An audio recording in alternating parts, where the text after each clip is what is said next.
श्री स्वामी चरित्र सारामृत मराठी अनुवाद अध्याय 4। श्री स्वामी समर्थ। जय जय स्वामी समर्थ। श्री स्वामी नामाचे स्मरण श्रवण करणे तसेच त्यांचे पूजन करणे आणि स्वामींच्या भजन कीर्तनात मग्न होणे इतके श्रेष्ठ कार्य करणाऱ्यांना इतर धर्मकार्य तीर्थाटन योगाभ्यास होमहवन असे काही करण्याची गरज नाही।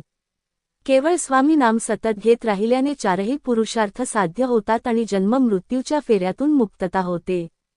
मागील अध्यायात आपण पाहिले श्री स्वामींनी अक्कलकोटचे राजे मालोजी रावांना साक्षात दर्शन दिले आणि पुन्हा चोळप्पाच्या घरी आले। चोळप्पा जरी निर्धन आणि गरीब असले तरी त्यांना श्री स्वामी नामाचा आणि सहवासाचा अक्षय खजिनाच प्राप्त झाला।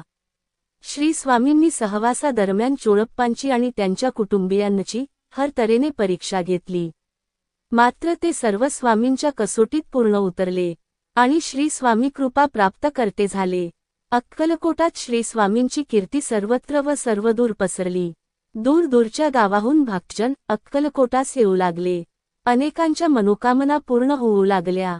श्री स्वामी चरणी येणाऱ्या भक्तांचे प्रमाण दिवसागणिक वाढू लागले, मात्र त्यात काही कुटील निंदकही होते। असेच एकदा दोन संन्यासी श्री स्वामींची परीक्षा घेण्यासाठी अक्कलकोटास आले। श्री स्वामींनी त्यांचा कुटील हेतू ओळखला। त्या दिवशी श्री स्वामी समर्थ ज्या भक्ताच्या घरी होते तेथे अनेक दर्शनार्थी फळफळावळ घेऊन जमले होते, मात्र श्री स्वामींनी आलेला प्रसाद त्या दोन संन्यासी पुढे ठेवला। परंतु श्री स्वामी स्वतः दिवसभर उपाशी असल्याने ते संन्यासी देखील जेवले नाहीत। अशातच संपूर्ण दिवस सरला आणि ते दोघेही संन्यासी त्या दिवशी केवळ उपाशी राहिले, कारण सूर्यास्तानंतर संन्यासाला भोजन वर्ज्य आहे। यावरून श्री स्वामी समर्थ हे ढोंगी साधू नाहीत याची खात्री पटल्याने ते संन्यासी श्री स्वामींची क्षमा याचना करू लागले। अशा रीतीने श्री स्वामी चरित्र सारामृत अध्याय 4 इथं समाप्त होतो। श्री स्वामी समर्थ। जय जय स्वामी समर्थ।